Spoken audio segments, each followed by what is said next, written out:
this amount of time. I know we're on. It's easy to fall off. Legit, if we're on like episode 14 now, and there's like 2 or 3 actually that I've canceled, so we're on like episode 18 or something. To be fair, yeah, like 17 or 18.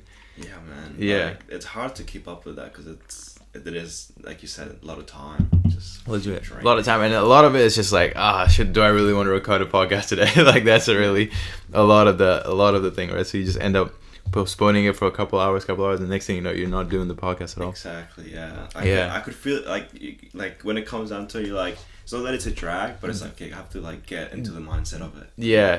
And then you have to prepare. But then it's like fun. Yeah. But it's just, and then once, exactly. Yeah. That's how Rogan, I think, fucking just pumped them out. Yeah. He just sat in a room and chilled. Yeah, legit. And with Rogan, I feel like he already has everything set up. He has like a whole room. But did you watch some of the OG Rogan, like the 200s and shit? Nah, I've seen the first one though with Brian Redband or whatever. It's basically that setup where they're just in a room, there's some computer set up, and they're just sitting there in this dark ass room just talking about nothing. Some shit. The first one, they're like, oh look, we got bubbles. And they're just adding effects on the screen. Yeah, that's the essence of it, I think. Yeah. But yeah, we're I think this is episode 14 of Blatancy. Well, the official episode 14 of Blatancy, right? I think the last one was 13. This is your like 4th or 3rd or 4th appearance. I think it's 3rd. 3rd, right? Yeah. We've done 2. We've done the Jeffrey Dahmer. We've done the Andrew Tate one. The Andrew Tate one. Yeah, that was the first one. I remember that. Even though that went everywhere. Yeah. Like fucking hell. Start off from Andrew Tate. Yeah. His head looks like the planet, so that's how literally. Yeah. But yo, so all right. Is it started? It's been going. Yeah, it's been going. So yeah, we'll start with you. Okay, so wait. For those who don't know, this is Mateo. That's your camera. That's my camera. Yeah, but So this is Mateo. He studied zoology in Massey University in Palmerston North. Oh wait, you're doing it here as well. So you did it half in Albany as well. Well, just the last year, just because there was better papers here overall. Like, over there it's like insects, and you have to like freeze them and like have a nice little collection. A little bit of a serial killer vibe. Yeah, a little bit of Jeffrey Dahmer in there. Sprinkle a little bit. Yeah, they literally tell you it's like, the least, I guess painful way. I don't know if it kills them, because some of those bugs just stop working, and then as soon as they melt, they come back to life. Exactly. Right? Yeah, I've seen that. Start up again. Yeah. So I don't know. I didn't really feel like doing any of that. I didn't feel like trekking out in the forest, just trying to find like a little bug catcher, like in there, try to get a butterfly. Like, so I'd rather just do like marine. That's what I got offered here, and have to do birds anyway. Yeah. But that was all good. Oh wait, marine. What marine biology is it called? Yeah. So when you did that, there's birds as well, or like penguins. Yeah, not marine mammals. So it was called marine mammalogy or some shit. Like right. Does that mean like ocean life as well? Or? So it's literally just like everything that is like us. I don't know how to describe it. Like it's anything that like I guess makes milk. Yeah, warm blood. Mammals are. I get that one, but then like you think you think penguins and stuff fall into that. But you say marine, so marine isn't marine like ocean-ish life? But then you like if you use the word mammals, then it breaks it down. I think otters and stuff like that. Oh, okay. Maybe they're not marine, but right. Yeah, those sorts of animals, just the ones that have offspring inside, like they produce them inside and make milk for them. Like, right. Okay. Seals and stuff like that. Sea elephants. Sea elephants? Sea elephants, yeah. What's that? They're basically seals with these the snout thing. Yeah, okay. Shit. And there's a lot fatter. They get very big. Like the seals, I think they become even twice the size of seals. Fuck, seals are huge though. Not seals. What's the one with the fangs? Walruses are huge, man. They're big. I think they're. I'm really like size wise. I can picture them in my head, but I can't compare them. Likewise, but I feel like seals are the smaller ones in comparison to those two. Exactly. I think the walrus might be bigger. Yeah, it looks. It looks a lot bigger. We've seen seals when we went to it was South Island. Kaikoura, I think. No, what was that? That was ship ride we took, Milford Sound. Didn't we see seals like right in front of us, just chilling on the? They all were like. we. Well, they probably were they. They're not babies, right? The one we saw. Because they were very small. They were like little dogs. That's what I was thinking. They were maybe like, what are the other things? Otters? No, not otters. Otters. Well, otters are like little squirrels. Well, yeah, those are the squirrel ones. What are the other ones that are like? They're like smaller, but they're like one of those really needed ones that they eat like bad shit from like the vegetation, eating everything else. Are they otters? Sea cow? Isn't that a thing called the sea cow? There's a sea cow. There's so many, like, doing that paper, I found out there's, like, the tiniest one is, like, this big. Wow. And it's so rare to see, but it's, like, so adorable. Yeah, I can imagine, man. It's called little cow. Like, vaquita, which is, like, the Spanish word for it. Yeah. For a little cow. Oh, yeah, it's actually a little cow. And it's so tiny. I'm like, how the hell does that exist? And I've never even heard of it. But yeah, so wait, what made you want to do zoology? I think, like... Oh man, this deep. Like, we're talking about this, and I was like thinking back, and I started even going into deeper rabbit holes into my fucking consciousness. I'm like, oh man, stems for like not a weird thing. It started off as a weird thing, but it became a better thing. Yeah. Because in Colombia, like when I was growing up, we couldn't have pets. We literally just lived in apartment complexes and shit. Yeah. And it's all sealed off. Like you couldn't really go outside or anything. Yeah. No, that's fine. So we just couldn't have animals. So my grandma, she would have these taxidermied cats. Oh, fuck. Yeah, she would have like a couple and they would buy them. And I didn't know what they were. She'd just buy random. Yeah. Oh, okay. I thought her own cat she made into a... I don't know, honestly. I was that young that I honestly didn't know any backstory on anything. So I was just there for the ride. Mm-hmm. So yeah, like I pet them. I like looked so lifelike, and I don't know, I had like not a connection, but it was like, you know, I really wanted a live one. Yeah. But I just knew it wasn't going to be possible. Yeah. And then fast forward to me, just all these life changes. My mom met someone, and I moved to New Zealand. And then like we got an actual cat. Yeah. Like when I was, I think 11. What was the fluffy one? No, the other one, the real fat one. Toby. What was it? Toby, right? Toby, yeah. And then like from then on, like I don't know. I think I had a rabbit before that bite. He was a little bit of a cunt to me because I was a little bit of a cunt to him, and he would bite me and stuff. Yeah. Like the rabbit saga as well. Like they just got eaten by cats. Like they got eaten by cats. Yeah, one ran away, and I'm sure that's what happened. Yeah. And then the other one, I was at a friend's house because I was living in New Caledonia, and like I came here for a while for some reason. We were staying at a friend's house. Yeah. And the rabbit got out and just. You could hear the cats in the morning. They were like, wait, like so 3. Cats eat rabbits? Oh, they hunt him and then they kill them. Okay. I'm sure they'll eat them too. I mean, bro, my cat Toby. Yeah. When he was at his peak, this was like before I went to uni. He brought me a full rabbit without a head. Oh my god. And left it in front of my door. And I'm just like. They do that, right? Cats do that though. Yeah. That's like the thing. They will hunt like birds and shit, and then they'll bring it and they just leave it like in your shoes or something like that. They always do it because Bats hasn't done it yet. My cat. Oh well, for anyone who doesn't know, I have a cat called Bats, and I've seen Bats hunting, like chasing birds. Like I think she's getting the hang of it. She'll like walk slow, but she misses every time. They'll just fly away. But she's perfect for her. She's tiny and she's like grey. Dark, exactly. Yeah. She blends in even when you're walking by her. Like she's right there. Exactly, but her mom, Bats' mom, Cat is the name. Cat. No, it's like Mia Khalifa. I guess that might as well stick as nothing. Yeah, literally. Well, she would hunt birds. I've seen her catch birds as well. True. And then, because I always thought it was Barney that was catching the birds. Barney also runs after birds. Barney the dog. I have a dog. Yeah.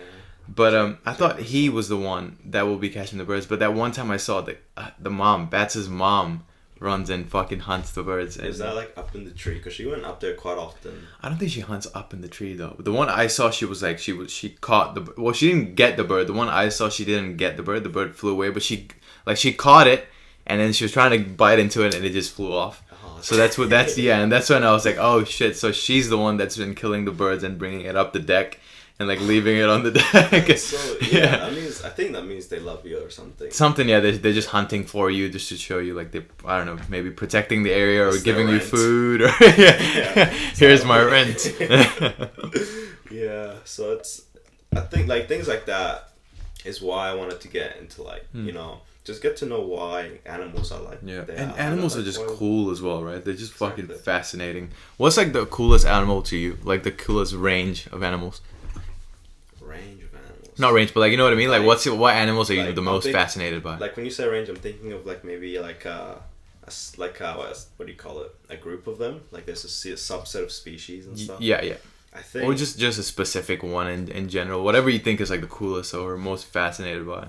Oh, I mean, I feel like octopuses like Octopus, definitely yeah, the man. ones that Yeah. are like everyone says that it's such a cop out, but it's like it's they're aliens. They're actually Literally. aliens. They Yeah. literally can remorph their skin like to a level like I don't even like if you try to think of it like in a DNA level like how you're so like your I guess your glands and stuff react to like stimuluses in the environment and then it reacts to it and it makes your body react. Our reactions are like adrenaline. They're like shutting down certain systems. Their reactions is like, let me change my whole body. Color, yeah. Let me change my whole entire like pigmentation, my whole entire everything. Yeah. To like even mimicking like this is like such a subtle thing, but it's like it shows so much. Yeah. In itself. Yeah. I've seen that before, where the octopus like mimicked another It mimics a lot. It mimics like sea snakes. It looks like a Yeah, sea snake going through. You can see the comparison. It looks like one of those like a lionfish as well. It tried because the lionfish are like no one fucks with them. Yeah, so it just looks like this big looking thing. It's a lionfish. I've seen that they do that, and yeah, the camouflage thing is the most unbelievable shit, right? Like if you think about it, like there's no chameleons do that as well, the chameleon lizard thing, but they just kind of change their colors. They take a little bit longer. I feel like they're slow, and yeah, I've seen that as well. The ones because I don't know if it's a chameleon, but it was more like a like some sort of a gecko. I don't know what it was, but it didn't look like a chameleon, but it changed color. Like if you put it on like a tree bark, it just after like 5 minutes it becomes brown. Yeah.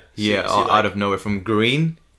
It looked like a lizard. It just looked like a regular lizard, and then it became brown eventually, and then it becomes yellow at some point because of whatever. Yeah. So like that shit is literally just hormonal responses, right? Yeah. I don't know how the fuck it knows that you're standing. It's like this, like it's like your genome is low-key always watching, or your glands are always watching. Yeah. And they just tell you everything else what to do, and then like, how do they know though? Like, there's even moths that have like the eyes of predators. On them, and it's like how does everything? There's that connection that we'll never get because it's like. I don't know, there's probably like a lot of like intense pheromones and stuff interacting in these like, fight or flight like, prey interactions. But it's also probably years of evolution. That's for sure. Yeah, million, like thousands or whatever, hundreds of thousands of years of evolution.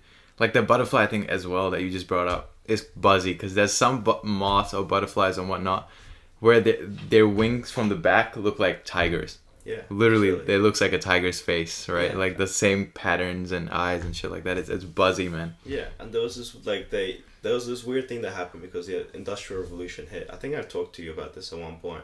What was it? All the moths around, it was like 1800s, all the moths around, because all the black ash from like the machinery and shit, like all new stuff, it was turning the moths black as well.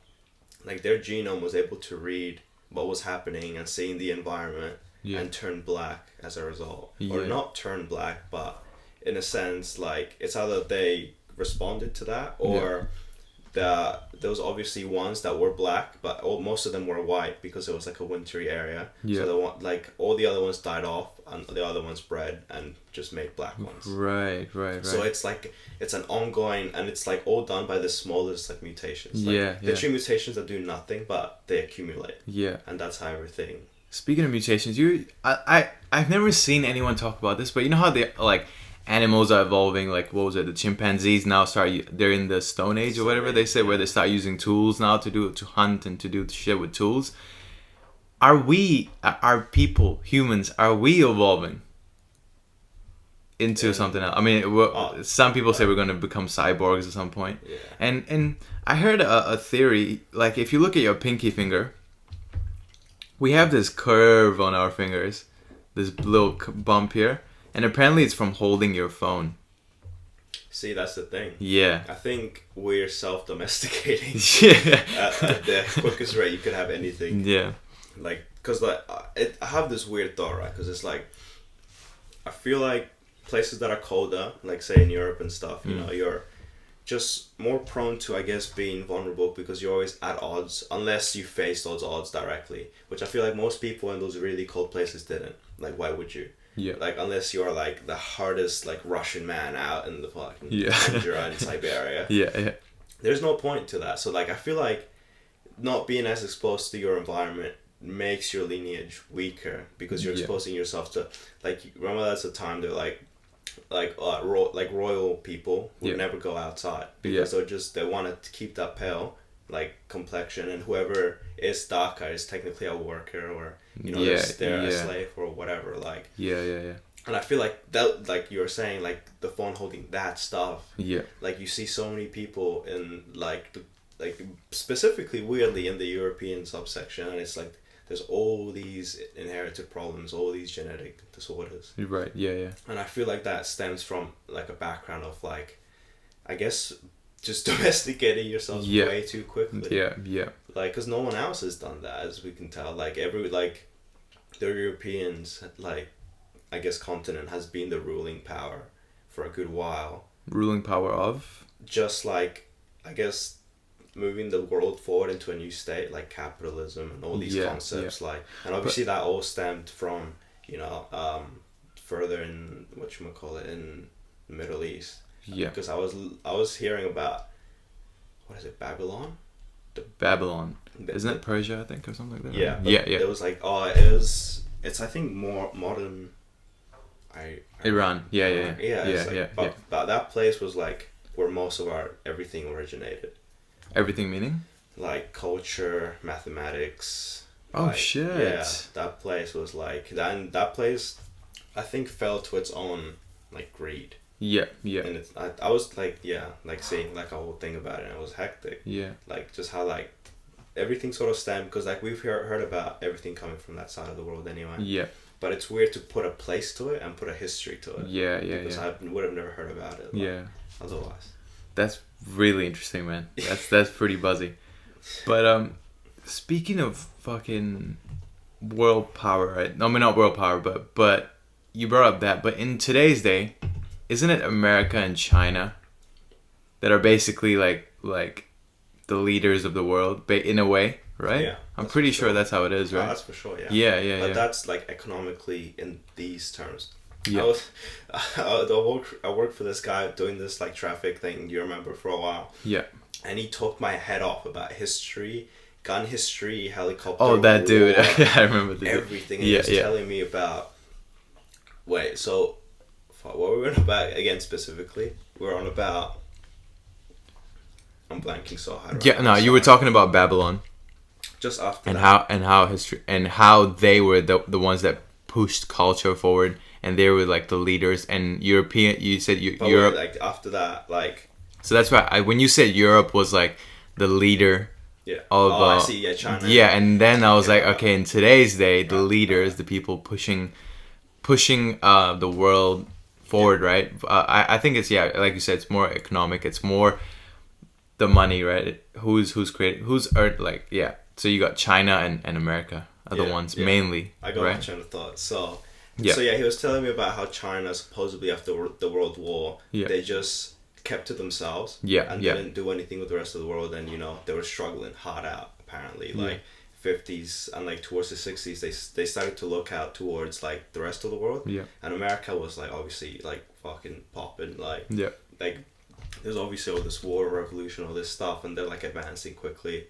And China's seen this and they're like, shit, man, like we can't be so far behind. And China was very far behind economically. Yeah. Up until, I don't even know. Like pretty recently. Like they've come up very fast, but they're definitely quickly becoming an influence. And I'm not mad about that. I mean, obviously the Chinese, party is just like very hectic. But I feel like their ancient like wisdom and like their history is so well kept compared to a lot of the other stuff that you see. Yeah. So I feel like that stuff should be known. That stuff should be like distributed with the world. Yeah. Like even there's such a small thing as like, you know, Japan, and you have like Musashi there. Yeah. I can't remember his full name. But yeah, just like that way of life is like obviously a different type, but you know, through like all these like ancient things that they have and they use in China, like it's, I don't know, I'm not mad about it, but it's obviously that when it comes down to like democracy too. Yeah. See, you're right. China has a rich history, right? They've got, I mean, think about the Great Wall of China. Like, they built that because of war, right, if I'm not mistaken. Yeah, against the Mongolians. Yeah, so in terms of history, they've got real deep history. They're like the creators of kung fu as well. A lot of martial arts come from China. Like, culturally, it's amazing, right? Chinese culture is pretty damn cool. Let's be real. It's ridiculously rich. But China is where the problem is, right? Like the Chinese government is where, But I think those people in power see those things and they see a lot of value. Yeah. So they feel like they have to control it. Yeah. But I mean, they also do a whole bunch of weird shit with the what was the name? Rohingya? No, the Uyghur. You know what I'm talking about, right? Where they just these Muslim Chinese people, where they just they're doing some sort of like well, I probably shouldn't say it like that, but is it ethnic cleansing? That's what they normally call that. Yeah, where they're forcing the Muslim Chinese people to not be Muslim Chinese people. Oh, okay, that's not. Okay, it's basically what they're doing, and they're locking them up. Yeah. They're putting them in jails and stuff like that. Yeah. And see, when you see shit like that, is where like, man, what is China up to, right? It's the like thing. It's deeply intertied though, because like their beliefs is no religion, right? Yeah. It's like. Oh, they have a religion though. But it's a level of Buddhism, or like it's, you know. Not necessarily. They have like Kuan Yin, Kuan Yin. They're gods. They're Chinese gods. Kuan Yin is like the vegetarian. I'm not the most well versed in it, but my dad used to know. Like, by all means, yeah. So Kuan Yin is the vegetarian god, but not all Chinese people are. I don't know what the religion is called, but I'm just assuming it's some Chinese religion. And then they got Kuan Yin, which is like the god of war or something like that. And then they got Kuan Yin, which is also a goddess of war, but she's vegetarian. And why specifically? I don't know. But it's very cool in terms. Forest gods, or I don't know why she's vegetarian, but what I do know is every once in a while in Malaysia, because we have a lot of Chinese people there, and then Chinese culture.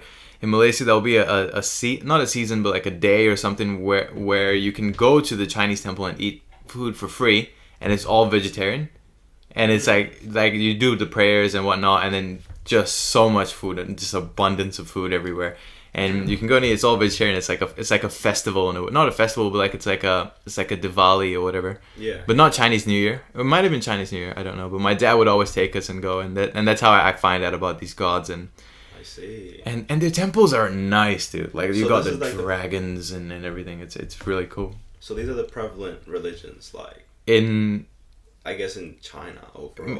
Yeah, probably. Well, I don't know how many types of religion they have, but the one that I do see a lot in Malaysia is that's like the Chinese temples we see. Like it's very common. Like Chinese temples is very common in Malaysia. Like there's a lot, and they have those little incense that they burn, and they say something, and then you do it like 3 times, I think, like that, and then you put it in that little thing. I do want to know. Yeah, I want to know. It's very what, cool. Like, you know, because maybe a lot of that stuff does shape how they're acting in that political scale. Not necessarily, because I don't think religion has an influence on government. It's not religion; it's the principles. You know, it's what you're actually aiming to take out of religion. Yeah, you know, it's those are the things that influence, like why, like technically people should get into it. Yeah, not everybody does. But yeah, I guess, but also like it's like saying like Christianity or any kind of religion has influence on how New Zealand government behaves. The principles do. Because like honesty and stuff like that is part of that. So part of religion, yeah. You know, if you hold closer to those things, then obviously you're gonna, you know, be more favored by people in a scape like that. it's not necessarily that you're aiming for like putting church first. Yeah. But you're using like the principles that you're getting out of it, which is what it should be about, not all the fucking other background noise. Yeah. And applying that to a world where like, you know, it actually helps people. Yeah. Like I feel like in that way any religion has influence. Yeah. Because it's just being a better person. Well, I mean, all religions teaches you to be a better person. Yeah. So, I don't know, but yeah, China is a bit weird, huh? Like in terms of especially the ruler right now, man. Like what's his name? Jinping. Let's not go too far into it because you don't want to lose your Chinese viewership. They don't even have YouTube over there, so it's fine. Oh damn, TikTok. Even though that's getting cancelled too next. TikTok, is it getting cancelled? At least in the US. It was gonna be banned though. Was it Trump that was coming up again because they're saying there was this dude that was putting it really nicely. I was watching this like news thing in the morning. Yeah. And he was saying how like, you know, you wouldn't give like Twitter was basically inciting, you know, basically wasn't used to incite fucking, I think it was January 6th, is that what it's called? Where everyone stormed the Capitol building and tried to fucking basically take over with Trump. Is it right? Yeah. So basically that's what that's the potential that TikTok has. TikTok can just like it run by a Chinese company. Yeah. Probably has someone looking over their shoulder by the Chinese government. Yeah. And they can just, you know, dial up and down what they want you to see, what they don't. Yeah. Things like that. Yeah. And you have he put such a fucking hectic analogy. It's like you wouldn't want Soviet Russia like to be like showing all the media to the rest of, you know, your population. Yeah. Like it's not the same, but it has a potential to be the same. Yeah. But you also with TikTok is very tricky, right? Because it is owned by Chinese. It is a Chinese company, right? I forget the name of the company that owns TikTok. It was something. Well, it used to be Musically, and I think when it was Musically, I don't know if it was a Chinese company or not, but then it became TikTok, and now it is a Chinese company. But probably would have been bought over, I reckon. It most likely was bought over. Yeah, and but I can see why when people say, "Oh, the Chinese government has control and whatnot," and I saw one guy. Apparently, he said he just made that up, but it makes sense. He said in China, the algorithm for TikTok will favor creative shit, right? Would favor engineering, would favor fucking I don't know, any kind of great arts, and then that's the algorithm of TikTok in China. But the algorithm of TikTok to the rest of the world, or like in America and whatnot, favors twerking. So it's like because the youth is on TikTok, right? Exactly. So their thing is they're trying to influence the youth, and how can you take over a company? You make the youth dumb, right? You make the youth stupid and think doing dumb shit is great, and then in China they're empowering the youth with TikTok and making cool shit favorable, so that their youth will be like, oh, I need to build this car because then I'll get a lot of likes on TikTok or whatever. Right? That's not probably not, but you know. It's and in America, it's like, let me twerk on this guy or whatever, and I'll get a lot of likes. So, but also that's a cool theory, but also it just could be because American culture is weird like that, and you can't down to people's choices, right? Yeah, so it's like if you're running a company and you want to make the most amount of money, you're not gonna try and do something that people wouldn't want to do. So if I go to India, for example, and I start a TikTok there or whatever, let's say I start my own TikTok, I can't promote let's just say twerking or whatever, right? Like maybe in India twerking is weird. So if I try to favor twerking, I'm not gonna now convince everybody to start twerking. I'll have to favor their Bollywood shit and whatnot. That's true, you do have to. Yeah, so you can't. So that's why maybe in China the culture is you have to. I mean, yeah, but it's not. I don't creative know shit is cool if it's by choice though. Obviously, people like seeing cool shit. Yeah. But it's not like people aren't being worked like dogs either. Yeah. Like those people, like sure they want them to be creative, but it's like at what cost? At the cost of being actual just cogs in a machine that just get worked and overworked. Cogs in a machine meaning? Like say there was this whole Shein scandal recently. Yeah. Which is this women's clothing company. Yeah. And their like practices was literally Chinese sweatshop working, which was just like, I think pretty much like they use their breaks to shower, like wash their hair. Yeah. Like they pretty much had no time off. I can't remember exactly what it was. In China. Yeah. And Shein, who's Shein? Shein is the company brand. Yeah, clothing brand. Right. It's really cheap, right? So easy to get, really nice designs. Screws everybody over though, like people that make it, people that designed it, people that make it, because they're like, there was this one specific guy who was like, so you get paid by however many units you make. Yeah. So he started at like 8 a.m. and finished at like 2 a.m. Fuck, that's just mad. to get that done. Yeah, like, that's crazy. And I feel like Chinese labor camps, nothing short of that, I'm sure. But then, what about the rest of the population? You hear about Hawaii? Like you heard Huawei, about, yeah, I remember hearing a story about a dude who like lost his whole like retirement because it was really screwed up. Like so they got this guy.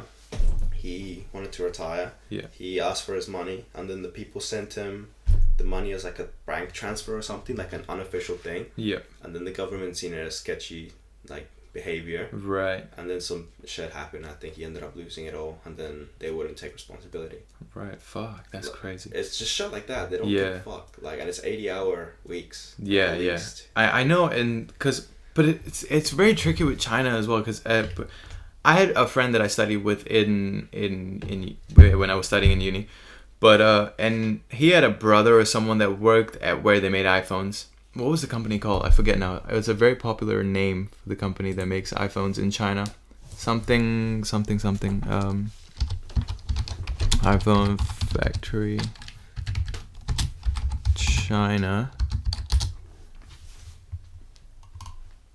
They're not gonna say the name, huh? They definitely wouldn't, I don't think. No, it is a very, like, it's like you would know this name as well. I can't remember what it's called. But it's like one of the legit ones. It's not one of the, sketchy fucking backwoods ones. No, it's one of the proper, like, it's where they make all the iPhones. And he had a brother that worked there, and apparently in China, like, I know they pay fuck all. Like, he gets what, like $14 a day or something stupid like that, right? But apparently in their community, if you get a job at that place, it's like a good job. You know what I mean? Like, because most people there, I don't know what jobs they have and what they do and whatnot. So if you get a job at making the iPhones, you're like, it's something. Yeah, it's like something. It's like, oh, you're doing well. You know what I mean? Yeah. But when we look from our perspective as foreigners from a different country, look at it, it's like, what? You're making only that much? But for them, it's like, oh, I'm making a good salary. But I like where I feel like the responsibility lies on is iPhone. Like Apple, I should say. Yeah. Because it's like, we know how much fucking money they make. Yeah. Meanwhile, these people are earning $14 a day living in a fucking village. Exactly, yeah. Like, you motherfuckers are stingy as shit. But that's just they're how... They're doing your whole workload. Yeah, literally. Like, but that's just how it is, like, because... That shouldn't be, though. Like, what the fuck is that? It's bad, but that's literally how a lot of things that you see made in China... That's exactly what it is, because China is cheap, like, and that's how China is so powerful, right, in terms of their economy, because everything is cheap there. Everything is fucking cheap there. So like everyone will go there. Like if you want to, like for example, I made that little BLATANCY shirt. Let's just say, right, if I wanted to make it in New Zealand, which I did, but let's just say if I want to make it in New Zealand, I paid $35. But if I could make that same shirt in China for $12, what am I gonna do, right? And in terms of profitability or whatever, obviously I personally wouldn't do it, but I'm just saying if I was a company looking to gain the most amount of profit, right, and they'll take emotion out of it, and it's harsh. They take emotion out of it. They're looking solely at numbers, right? Exactly. So that's why they're like, China is fucking dirt cheap, so we'll have to go and do it there, and then they'll just play it off like, oh, we don't know this whole child slavery shit is going on. That's what they always do, but it's like, fuck, man. Yeah, like, and it's just, and no one does anything about it. But I think no one does anything about it because it is China as well, and China has a lot of control, and apparently America has a lot of debt with China, in terms of with the Chinese government and whatnot. Yeah. So they can't even like make a fucking, make a big deal out of it because it will bite them back. It's so funny though. Yeah, I feel like down to even like an individual level, you feel that when you like you feel like you owe someone, you just feel like you ask. You can't be a certain way. Exactly. Yeah, it's yeah. fucky, man. It's literally. And now imagine if you owe like China trillions of dollars or whatever, something crazy, right? Billion. I'm pretty sure it's trillions. And come to China, like, it's like literally. It's like whatever. Wherever, man. Hey, man, it's all good. That's where New Zealand's at. Yeah, literally. Yeah. Oh man. Did New Zealand have a whole issue with milk in China as well? Importing milk to China, because China buys milk from us, I think, or we buy milk from China. No, they definitely 80% of our fucking exports is to them. Yeah. So but yeah, it's weird. I think New Zealand, we make milk for ourselves as well, but we also import milk for New Zealand, and then we export everything we build here. I think my sister was explaining it to me. Oh. I think so, yeah. Like we have a. So wait, repeat that. So basically we in New Zealand, for the New Zealand people, I don't know how factual this is, but I feel like I remember my sister saying, for the New Zealand people, we're importing milk from other countries for ourselves, and then all the milk that we produce in New Zealand, majority of it we export it out. There must be a numbers game to that. Then. Yeah, it must be cheaper to buy it. Yeah. And better to sell it. That's probably the case, right? It's cheaper to buy milk and give it to our people, and then we can earn a lot more if we sell the milk that we produce especially in like premium prices. Yeah. Powdered milk is the main thing, right? Like I don't know about fresh milk, because exporting fresh milk is like damn near impossible, right? Because it'll expire within a month. If you but powdered milk. They do that because they must do that, right? Unless it's just all powdered. Oh yeah, but like fresh milk is like the one in those little jugs things. Like those expire quick, so but the ones they wouldn't export that. I don't know. I don't think so. But I know that those little packet milks, the ones where you have to kind of peel off the top. I don't know how to explain what it's like. Those UHT milks. Those are milk as well. Like it's not powdered. But those last long life milk, right? Is what it's called. So it lasts a lot longer. Okay. And those I know they export, because in Malaysia we have a company called Fern Leaf, and it's a Malaysian company, but all their milk comes from New Zealand. Oh shit. Yeah, so like the company's registered or whatever in Malaysia. It's owned by Malaysian people, but all their milk comes from New Zealand, and it's called Fern Leaf, and it's like it looks very New Zealand like, right? The whole design and whatnot.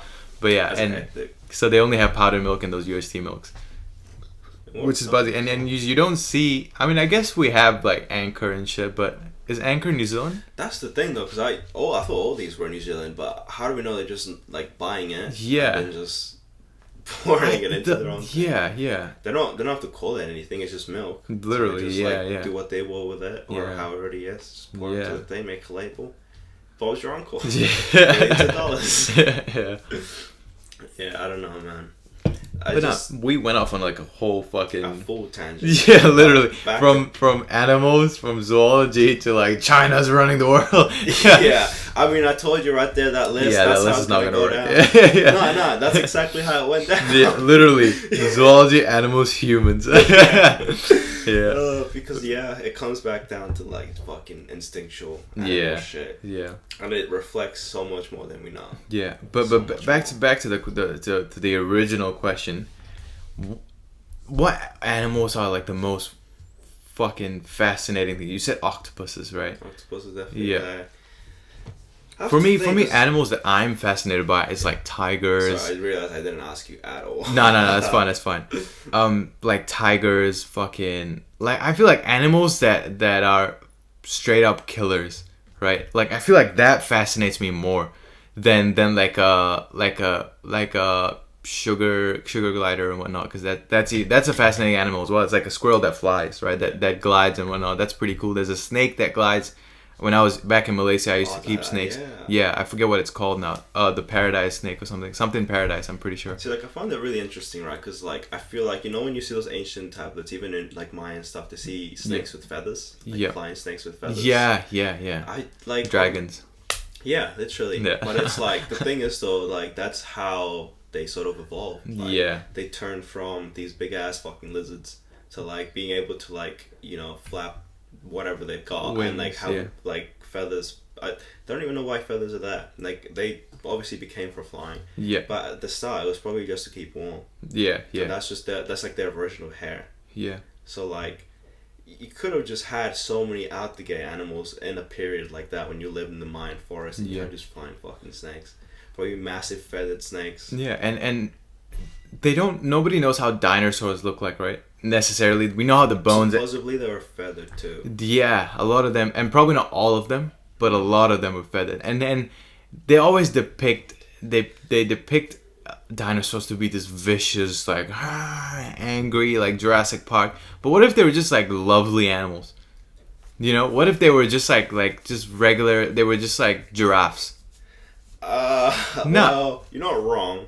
I think that like you can tell from like the teeth and you can tell from the structure. Of how the kind of shit they would get up to, and with the size, you can kind of predict that these motherfuckers are like woof woof woof rush. Yeah. And then like. But okay, if you look in the modern world of animals, what animal looks very vicious but isn't? Panda. Nah, pandas aren't. Pandas would rip you apart, I feel. Like, not voluntarily, but they have the strength to, like a chimp. Yeah. Just fucking smack yeah, a you, chimp. Like, I mean, a chimp will do it though. Like they literally will. Fucking they are vicious. They are legit just killers. But so wait, you like said pandas' teeth and stuff, they don't look like if you just was to see the skeleton. Oh wait, you said looks vicious but aren't. Yeah. Right. So for example, if you look at the skeleton. Right. Yeah. Right. That looks very vicious. For example, probably elephants or mammoths. Yeah. Ocean mammoths. Fuck. Apparently they found another one recently, right? Oh really? Yeah, and then it's fully intact. I think it was a baby one as well. Oh, the frozen one. The frozen one. Yeah. Yo, it's the whole skin, the fur, everything is still there, and that's so fucking buzzy to think about, huh? Like, where do they find these? If it's frozen, it has to be in like Antarctica or whatever. Right? Yeah, they just get.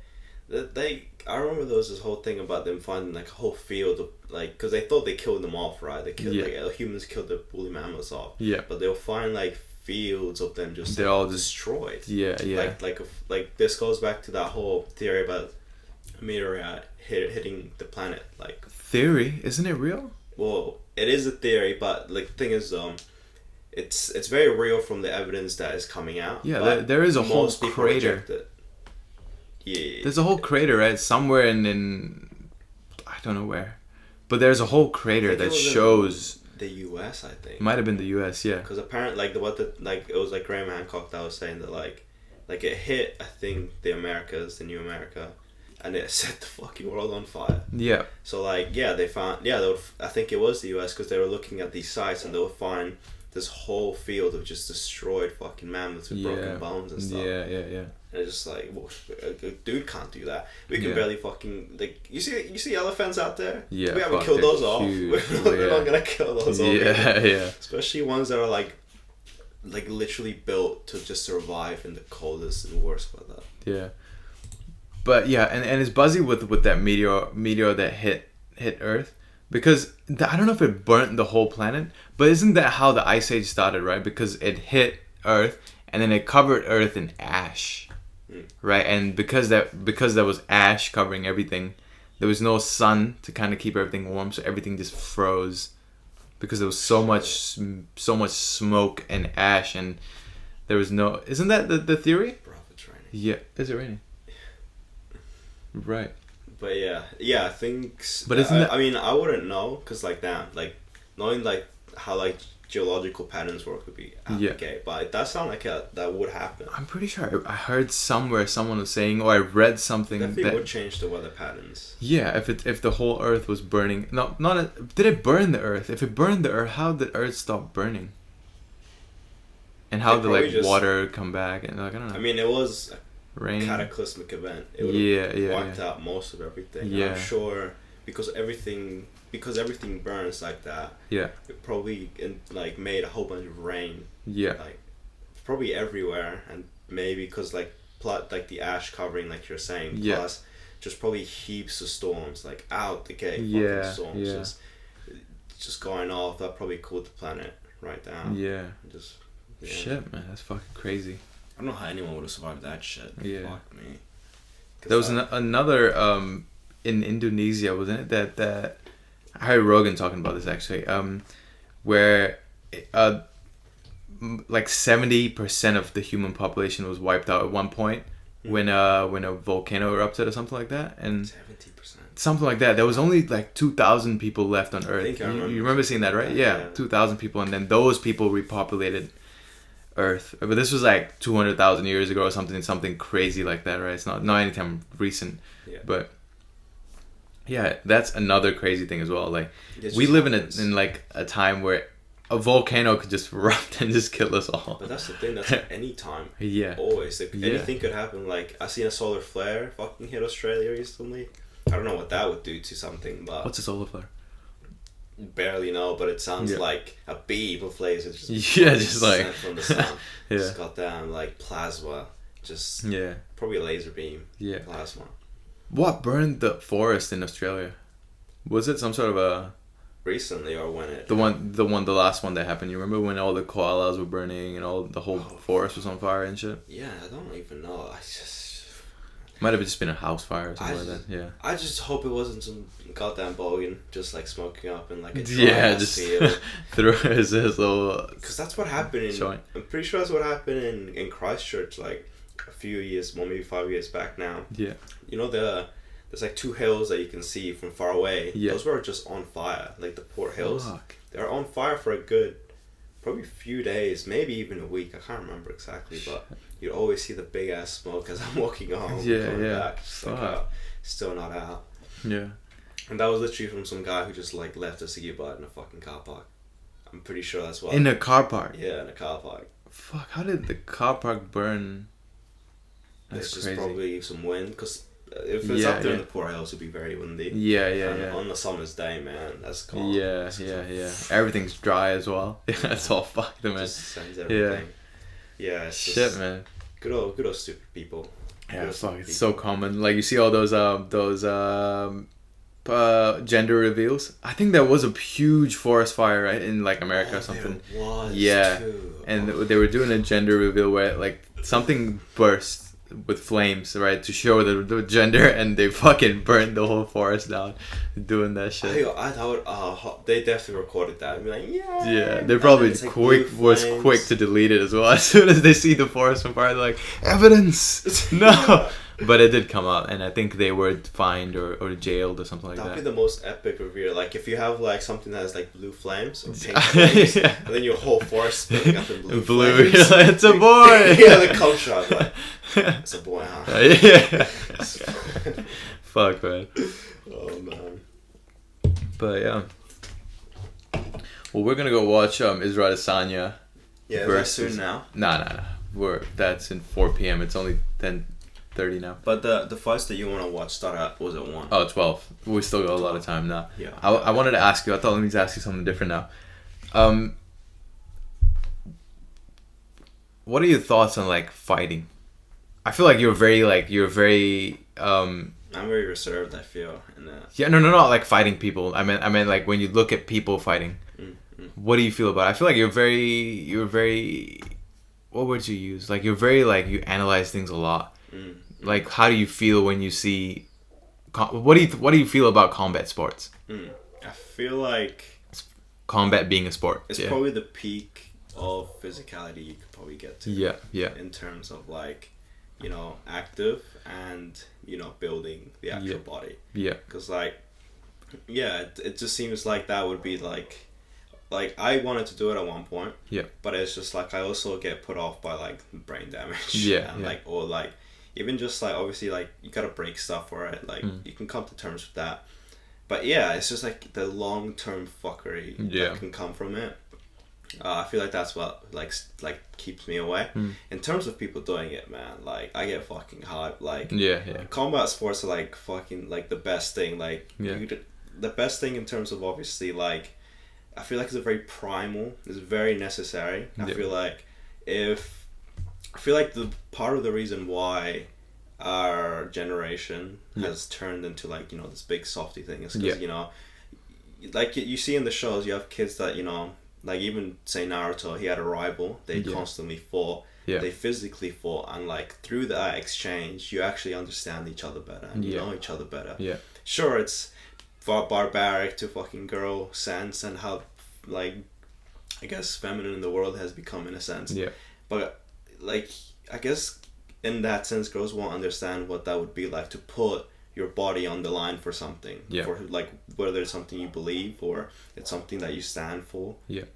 It's just it's. But there are women fighters as well, though. Exactly. Yeah. But this the general outlook. Yeah. Like for the general population. Yeah. Yeah.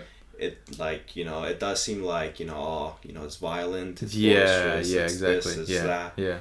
But you gotta realize it's not different from the gym. It's not different from fucking sprinting. It's not different from doing high jump. It's more, if anything, therapeutic. Yeah, it's a competition at the end of the day. But the only thing is there's a high level of damage that's being caused to each other. So like if you're cycling, if you're racing on a cycle or whatever, what's the worst that could happen? You fall off and just bruise your shoulder. But like in fighting, you are going to bruise your shoulder. Like the whole point is to damage your opponent. Like the whole point is to break your opponent down, right? You wanna. It's obviously the whole art of it is to not get hit and not get hit, right? It's the main thing, but that's damn near very difficult for it to happen. Exactly. But in a perfect scenario is get hit the least and cause the most damage, right? It's the idea of fighting, and that's where like Israel Adesanya is amazing because he's the most defensive fighter, most like perfect defensive striker, right? Most of his knockouts that happen is him moving back and his opponent's trying to get him, and then he catches his opponents, and then his opponent goes to sleep. And that's the best style of fighting, in my opinion, instead of being the most offensive fighter. Exactly. Yeah, because that's where you get the most damage, and that's what you don't want, and that's where the brain damage comes into play, and that's where your body, you breaking down your body, like your wrists, your knuckles, your joints, everything just gets fucked, right? Eventually, over time. And it definitely does. Yeah. But you definitely develop, a sense of like a way of doing things. Yeah. Like even I feel like you improve your level of punching where like, it would get a lot more worn out when you first started. Yeah. But over long term you'd like develop that sort of like way of punching that it's not as impactful as it once was, and you can, develop on that, and if anything it will make your frame stronger. Yeah. But it's like it's hitting that edge, right, of like, not breaking it, but obviously really stressing it to a point that it's fucked. Yeah. But not overdoing it to the point that you damage yourselves. Yeah. So I feel like there was a whole thing, like I was a study a while back that I was like seeing come up, and it was about like how, minor gym injuries or minor injuries in, sports or anything are actually like very helpful for development. Yeah. Because like, you don't fuck yourself up to like you can't use it, but it needs to recover and it needs to come back stronger. Yeah. So you give it the essential things it needs, and then so like I feel like combat sports is the ultimate version of that, because you're hardening your body not only physically but like actually through physicality. Yeah. So like you're becoming like a fucking chimp at that rate. Like like hardened in every sense. Yeah. Back to that point that you just said, if you minor injuries actually make your body stronger, is fucking true, man. Because I twisted my ankle like 3 times, my right ankle, when I first started really training, like sparring and whatnot, right? And now I feel like it's damn near impossible for me to twist that ankle now, because I feel like it's very solid and it's perfect now, and I can twist my left ankle more, which have never twisted. I feel like I'm more prone for it rolling and whatnot, and my right is just fucking there, man. Like it's so like it's hot. I feel like it after I twisted it, and when it recovered, it just became 10 times stronger. It's almost like my body said, "Oh fuck, we don't want this to happen again. We gotta make it better." Yeah. So that's how like once your body noticed that, it just started fucking coding for more calcium, more whatever. Yeah. To go to that more fucking muscle building. Yeah. It's hectic, and it's just like when you can actively. This is why I sort of went into like obviously I want to like the animals, but when you can get to the point that you can control how your body reacts and how you can like manipulate it to do the things that you want. Yeah. And you couple that with fighting and nutrition. Yeah. You just become a machine. You become a machine in straight up sense. Yeah. Like and it's your mental fortitude as well is where it's the most important, right? Because there's a guy, Kelvin Cater, who's a straight up warrior, and he fights in the UFC, and he said this thing where he said in fighting, whether you believe you can or whether you believe you can't, you're right. You know what I mean? So if you can be the best in the best shape ever, but if in your mind you don't believe you're gonna win this fight, you're most likely not gonna win this fight. You know, so like building your mind is the most important part of fighting as well. Like it's probably like in my opinion, right, 80%, because a lot of the time your mind quits before your body quits, right? And I know that as well when I'm training. Like I'm hitting, I feel like my body is not tired, but my brain is saying, dude, fuck this, I'm tired now. You know what I mean?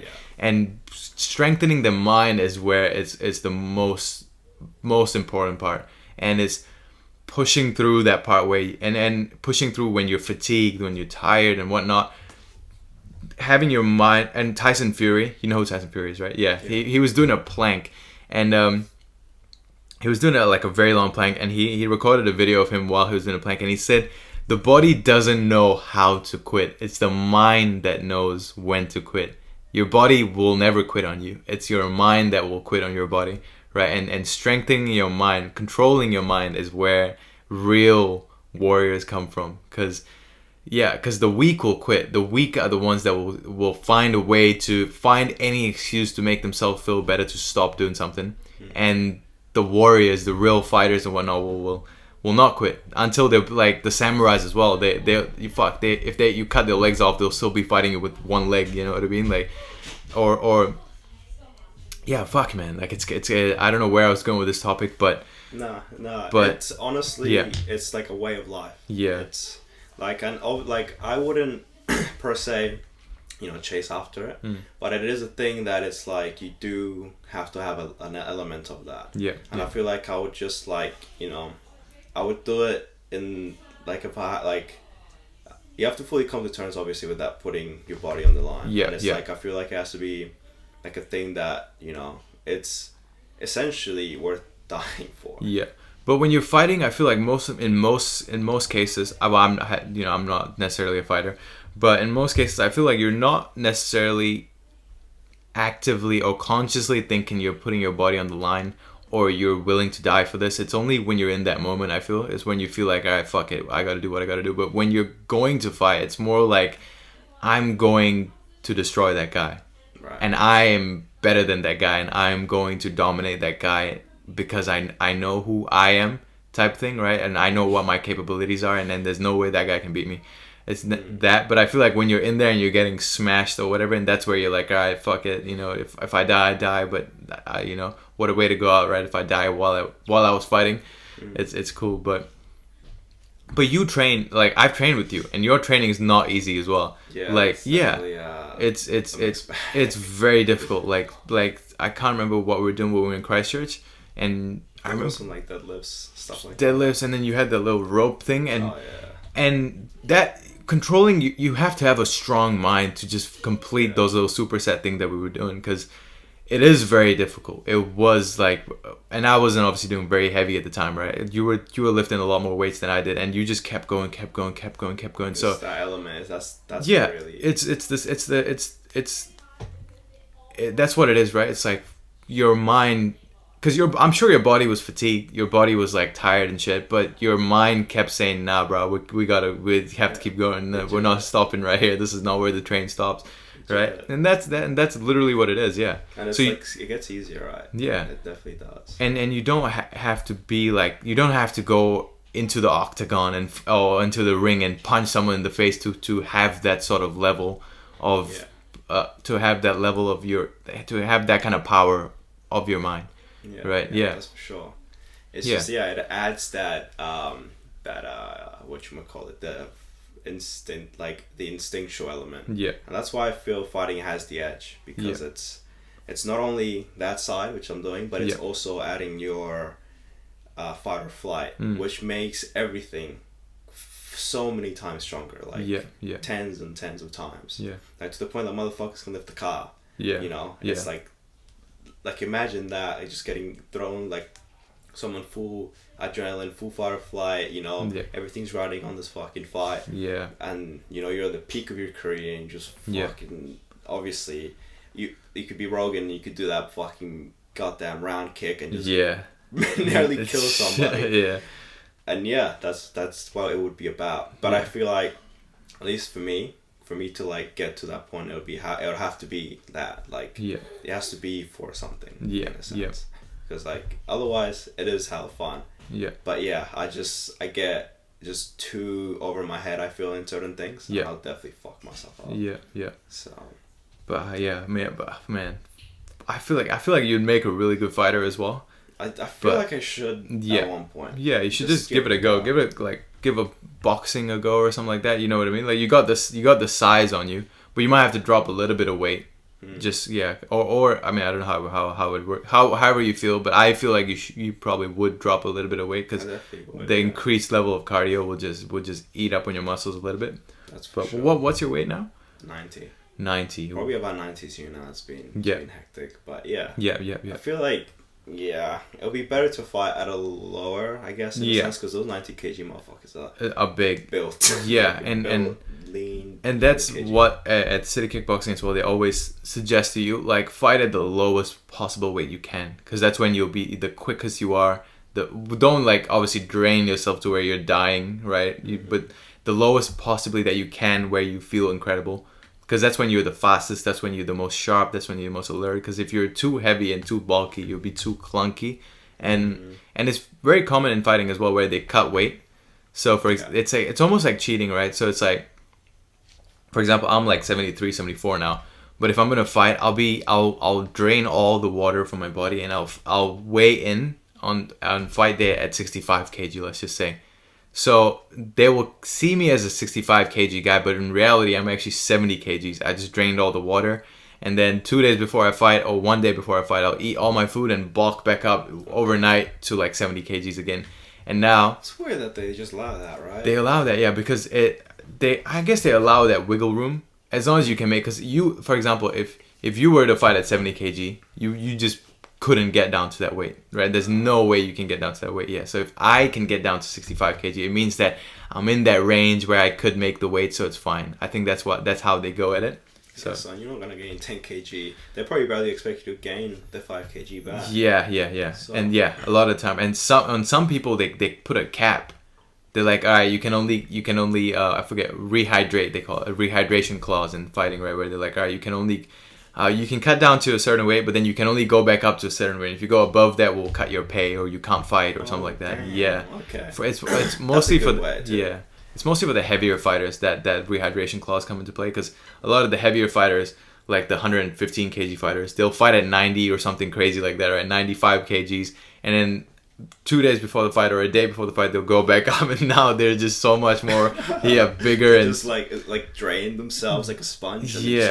And fluff back up, and now so they'll add a rehydration clause. So like, you cut to 95, but you can only go up to 105 kgs, and then you stop if you go. It's insane that people have that capacity. I mean, well, probably not. They go in pounds, so it's a bit weird. Right. I don't know actually how much can you possibly cut in kgs, but I know in pounds, a lot of them cut like 30 pounds, which is a lot, right? 15 kgs, yeah, fuck, yeah. But I feel like that's another, like, I feel like it, like, yeah, like MMA has the holy three, which is like nutritional changes, like, you know, shocking your nutritional system, shocking your mind, shocking your body, and like the mind aspect is obviously fortitude, and the fucking just adrenaline, like adrenal, all that shit. So like, there's no wonder why motherfuckers like we're watching gladiators fight literally in a colosseum. Like it's a part of us. That might have been the most fucking gruesome but ultimate like form of combat to watch, right, in the Colosseum. But the Colosseum isn't... Oh wait, the Colosseum is open, right? I forget, there was one in Rome as well where there was a whole bunch of like... It was like a maze. Oh. Right, I'm pretty sure it is. It might have been in the Colosseum as well, I don't know. But it's like a maze, and you have obviously the audience sitting way high so they can see everything. But then they'll put two people in the maze, and then they'll have to find each other and fight and kill each other. What the hell? No, I've never heard of that. I'm pretty sure I've seen that. Oh, it might have been in a movie, and it might have not been real. But that's another level of that. I wonder if they just had different levels of, like, you know, you had the tiger come out in this one with like 10 people. And you have the space fight up here. And then you have like another one where like it's dudes like trying to like stay on the thing and they step on the next one, then it falls. Yeah. Shit like that might have been very fucking common, right? Like, I reckon. Yeah. Jesus. But fuck, imagine being. But I guess those were mainly what, like prisoners and. That's the thing, prisoners just. Oh yeah. People who just literally offered themselves to the colosseum. Yeah. Probably some some people that were like falsely accused for something and they just chucked them in there but too. it wasn't like there was no Israel Adesanya. It wasn't like people volunteered like I'm gonna be the fucking warrior in this. It's more like. I wonder they rape the women or whatever, and they're like, "Alright, brother, you go fight this tiger." You know what I mean? Like, yeah. But I do wonder about that because I'm sure there were some people that challenged the Colosseum. Probably. I mean, most likely. How many hundreds of years that Colosseum was a thing? Yeah, I reckon it started off like prisoners thing, and then it became this probably like a World Cup to them. Yeah. And, fucking bro, shit, man. They had. Imagine you got like a shield and like an axe or whatever, and you have to run. And just swing at someone, and that guy's gonna swing at you as well. It's just gonna be 1-for-1 all around because even you have like a sword or a mace thing, it's gonna get stuck in someone. And this other motherfucker's gonna be running up on you. Then this other motherfucker. It's just a train back and forth. And those wars that they had back in the day, where like hundreds of people just run and then they just collide. I always think that can't be real, right? Because everyone would die. Like, a lot of deaths very quickly. It's not the most strategically smart thing really to... Not, is it? Yeah, because if you're one person running... Right, because think of it like from an individual point of view. Obviously, you're running with 100 people. But if you're running... But you're there by yourself, and if you're running, you're probably running straight into 5 people who are going to attack you. And you're just hoping... On horses. You actually see this on Game of Thrones. There's this battle called the Battle of the Bastards. Yeah. Battle of the Bastards. And like, literally the two, because there were 2 bastard sons, but they were technically the heirs of the place that they were trying to get. Yeah. So they're like, they literally collided. Motherfuckers be in the front with arrows, horses. Yeah. And these people are just running like, and then they're just like swinging, and you're most likely gonna die. How are you not? You know what I mean? It's more and they just like pretty much just get knocked. Everyone gets and then you chop this guy, and as you're killing this guy, someone kills you from the back, and then someone kills that guy from the back, and then it's like, how do you just end up killing a lot of people, and then once the numbers go low, it's when they probably just... It's so stupid. But I think a big theme about our life, at least in history, is living a complete life. Yeah. And that is like living honorably and dying honorably. Yeah. So like, I feel like... They went there ready to die in a way. Yeah, because that was even what is it called? Musashi's like whole thing, and it's like what was it? Like, if you fight, bruh. If you fight. It was like if you you fight, right? Like to find the one that gives you the release of death. Yeah.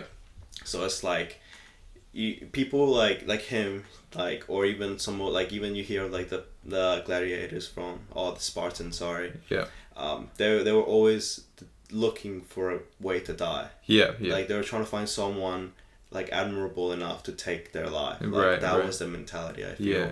With a lot of war, with a lot of like the crusades. And it's the crusades was more so dying for something higher than yourself. But in those senses, it is like when you become like, you go on the warrior's path and you become so good. Like, say, like, obviously Adesanya isn't at the point where he can, like, he wants to find that person to defeat him. Yeah, obviously not. Yeah, and in today's world, it's more like, nobody's gonna defeat me. I need to stay the champ, and I want to prove that I am the best. Exactly. Right. It's more like, defeat in today's world is definitely not an honorable thing, right? Nobody wants to lose. Because it's not death. It's not death. It's just a loss. Yeah, exactly. So that seems to be like the biggest motivator, even for people like that. They'll be like completely happy to like die for their country or a house or whatever the hell.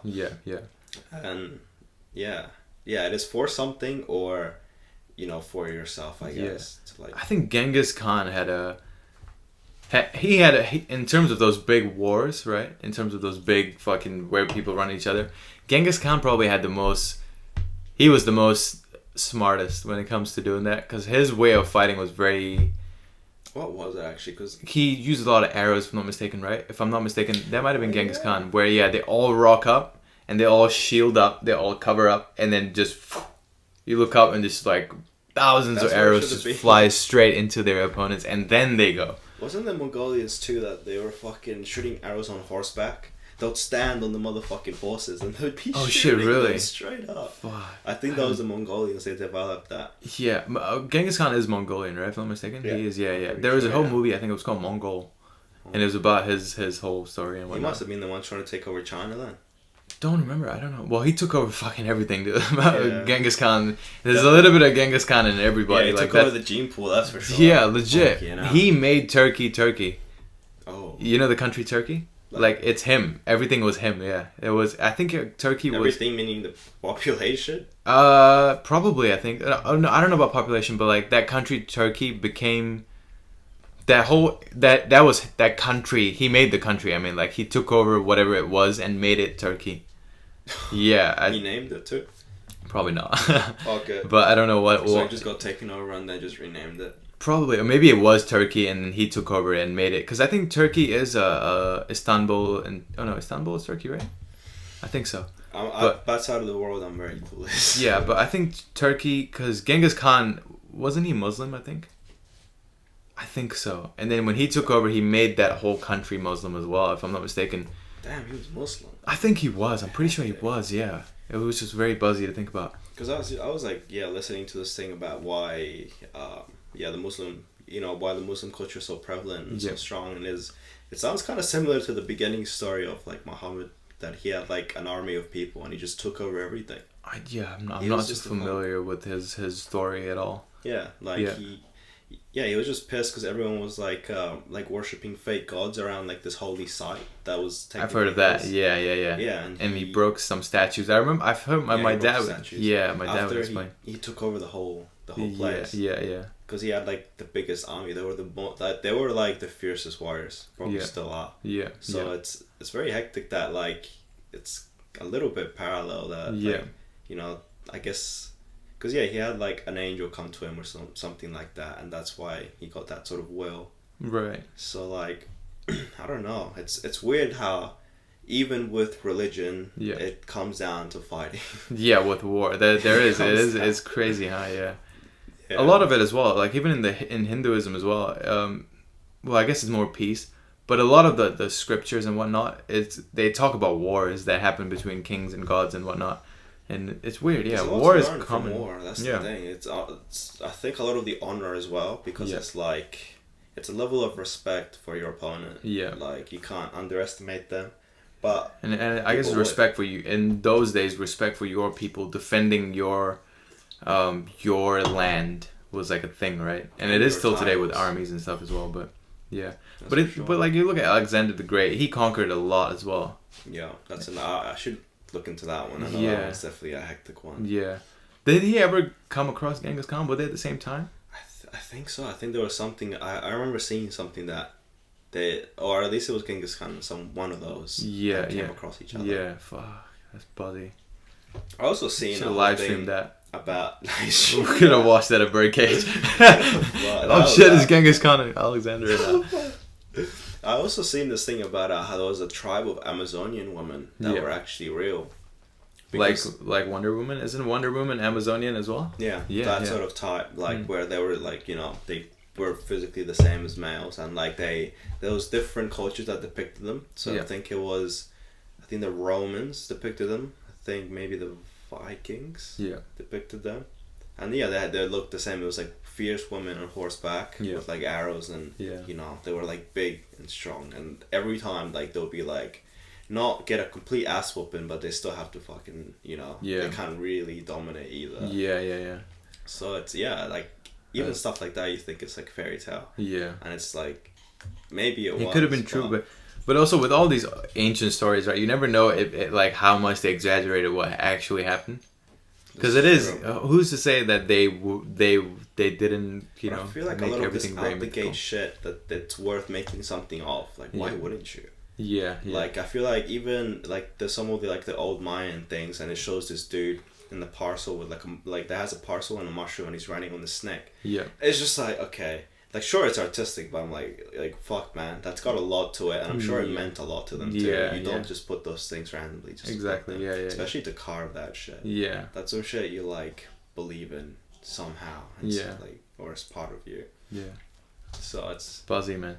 Yeah, the world is a fucking hectic place. It's legit is. Even though like the history of Earth is crazy if you really think about it, right? Like we're on here now, but like where we are, like a lot of shit has happened on this planet. It's crazy. I mean, when you come to really think of it, fact is fucking stranger than fiction. Yeah. Like, and I think movies, I guess in the end, are just trying to prepare us for that. Yeah. Somehow, I don't know how that whole connection is made in itself. Yeah. Not necessarily. Movies are more. It's an industry, right? It's an industry, and it's more like, for profit necessarily, and they tell stories, and whatever stories capture the audience, they can earn them the most money. But like, what's to say that those things aren't inspired of what is to be? I mean, look at the fucking Simpsons. Yeah. The Simpsons is a buzzy one. Even though that's boring Satanism, but we'll leave that one aside. Yeah, I don't understand how they predict a lot of things though. It's so fucking weird. But that could come down to just like them just being so politically active that they're aware of what could possibly turn out. Yeah, they're just gonna they're probably gonna see that this is going down at this place. Yeah. And they're just gonna predict that these people are gonna get together. Yeah. Because that's what would happen if you're politically inclined. Yeah. And then it just happens, and they're like, I got it.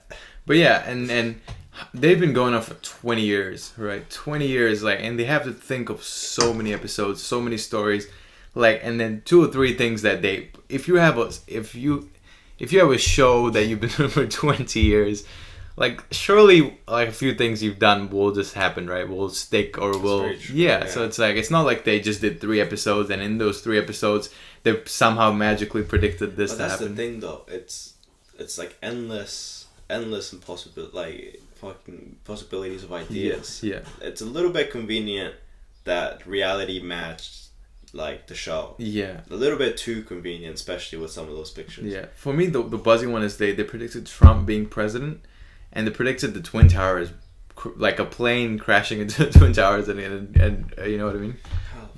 Causing it to fall or whatever. But that one would have been definitely a bit harder to fucking try follow through anything really. Yeah. But also the Twin Towers crashing they could have just assumed, because Twin Towers is a World Trade Center and whatnot, and they could have just, and it was the tallest building in New York, I think, as well. So they could have just been the building, fell. I thought that would happen. But then that's literally what happened as well. Imagine if you had that sort of info, you actually knew that sort of info, and you're trying to call them up. It's please, gotta do something. Yeah. Nah, we'll be alright. What? That's crazy to even think about 9/11. Yeah. That shit was real, bro. What the fuck, man? And even that was real, but some of the stuff that just goes on under the radar is unreal, genocides. Yeah. I remember back not too long ago, there was just people literally live out there in, I don't know, some small area between a bunch of places in Southeast Asia. Yeah. And they were just being eradicated by some type of Buddhist. They're burning everything down. When? Recently? 6-7 years now, probably. Oh shit! So it is very recent. Going on, I think. Yeah. Fuck. It's one of those places I've never even heard of. Was it Burma? Maybe. Yeah, probably. Wait, repeat what you said again. What you said? So it was people that lived out obviously urban, more urban sort of houses that they build themselves, stuff like that. Yeah. And the away from society basically. Yeah. And then these people that were some kind of Buddhist type, I don't know why. Yeah. It was what do you call it? A subset. Yeah. They're just called there. I don't know if they killed. I think they were genociding. Oh, the Buddhist people, Buddhism type of people were taken over. Oh, okay. They had a specific name to them. I can't remember. I thought you were talking about. Have you seen Rage Against the Machine? You know the band, right? And they had an album cover where there was that monk that was lit on fire and he's just sitting there. Yeah. I thought it was that protest you're talking about, but that wasn't 6-7 years ago. That was in the 80s or something. Yeah. That in itself. That is unbelievable. That just shows the level of some Buddhist monks. They meditate.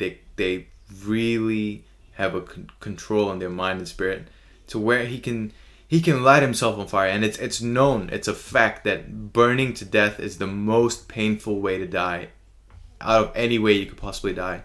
And that guy was in his meditation position and he just burnt all the way till he died, and he just fell back when he died. Died. Yeah. I didn't know the full story. Yeah. He sacrificed. Holy They were protesting against monks because I think something against the culture of monks or whatever. I think it might have been Myanmar or something like that. One of those countries, like Laos or whatever. I don't exactly know, but wait, that happened. Was it in Myanmar or was it in the U.S.? That was not in the U.S. No. That was in one of those kind of like Thailand, Burma, Myanmar, or something like that. One of those like, you know what I mean? It might have even been China. I actually don't know. Yeah. But the government was doing something about monks or whatever. Like they were trying to get rid of those monks or having monks not or something to do with Buddhism, the monks' cultures and whatnot. And the monk protested, like, you know how people do protest, right? Like, we want equality and whatnot. His way of doing it was he sat down and he just burned himself. So, yeah, I can't believe, because I remember seeing the picture. But yeah. I didn't realize because I thought he sacrificed himself, and I don't think he was the only one. I think there were many that did as well. That photo is the most famous one because there were journalists that just took the photo, and I can't believe no one stopped it as well. Like, he just stood there and he burned. But I think people were supporting him. In a way, that's a hard one, man. Imagine if that's happening in front of you. Like, obviously you want to, do that. You have to do something, but that is someone's way of life. Someone's way of literally can't step in. But for humanity, right? I guess you have to kind of stop. But even if you stop, then he will just find another way to do something else. Yeah. But like he will just do it again. Yeah, literally again. And that's what they do. They're they. I feel like I was like listening to a song and it had an interesting part of like someone talking, and it was about how like, heaven is like eternity. Yeah. And eternity is essentially just being able to be present in the moment. Yeah. And if you don't get it now, you'll never get it. Never get it, yeah. So that is what that dude's mentality definitely was. He was like seeing his purpose. He was like you could probably feel his purpose through that fire. Like, that was fucking insane. But yeah, the fact that he could just withstand the pain of fire all around you. It's crazy. If I burn my finger, dude, I'm screaming, right? If I like touch the stove, I'm like, oh fuck, right? And if you even probably breathe it in fire as long. It's crazy, man. That's just unbelievable. And the fact that he didn't flinch a little bit, he was just sat like that, and he just burnt until he died. When he died, his body kind of just like stiffened up and he fell back. I saw the video. Oh, maybe I saw a bunch of photos or whatever, but they kind of showed. I remember seeing this, and I saw it when I was very young as well. It was like 2010 or whatever when I first came across that cover of Rage Against the Machine, and then I found out that was a real monk that burned himself. And I think my dad, actually no, I think my dad told us about it. And then later on, I found that cover and I was like, oh shit, is that what my dad was talking about? And I googled it at the time. And it's buzzy, man. It's legit unbelievable. But it also shows the power of the mind, right? If you meditate, and I don't know exactly what monks do, but if you believe in something strong enough, nothing can stop you in a way. Not even fire all around you. There's something burning very real to that. Yeah. Even though it sounds like fucking gobbledygook and like like hoo-ha, it does. Yeah. Like if you make yourself, dread something you feel painful towards something, it's gonna make it like 100 times harder. Exactly. Like, and it's like all your mind tricks on yourself, and it becomes real. That's weird. That's the weird part. It becomes real. Like, I don't understand how it like really does work, but I think even the mind in itself has a element of shaping the reality. Legit. Yeah. Based on literally yourself. Yeah. And the mind is what created everything, right? This microphone was someone's mind made this mic. Someone's mind made this drink. Someone's mind made this computer. It's all thoughts. Everything that we see around us it's from somebody's brain, somebody's thought. Somebody had to think about it to make it happen, right? It's just when you start like thinking about it that way, like I've been just walking down the neighborhood and just thinking like the amount of history, the amount of like footsteps, the amount of ideas just around you, right? It was all someone's idea. And it's like nothing, but you start thinking about the logistics of everything. You're like, fuck me, man. It's crazy. It's all around us, like the influence, but it's just questionable. It's like, how does this shit just come to be? Yeah, I guess chance. There's too many ways, but But yeah, is that our podcast? We've been going for just over an hour. I think we started around 10:40 probably, and it's 11:09 now. Oh wait, no, we started at 9:40. Sorry, and now it's 11:09. So we've just gone over an hour. Oh yeah. Yeah. Oh good. Is that us, or do we got more to talk about? I feel like we can go on and on. Yeah, we could probably go for ages, to be fair. Yeah, I reckon we'll take a day. Yeah, we'll call it a day. Yeah. Got some God of War to play at yeah, for sure. I'm probably gonna edit this right now, and then just so I can get it out the way, and then I got another one I'm gonna do with Lucky later on. Oh, that's right. But that's us, BLATANCY. My name's Kumiv. Name's Mateo. We got Mateo. And that is us. Shout out V. Please, for sponsoring. Please sponsor us individually. yeah. Just so I could just like get V's. Yeah. Send it to my address now. Yeah. Or just send double the amount. It can all be Kumiv, so just take one. Yeah. They're probably never gonna sponsor us, I think.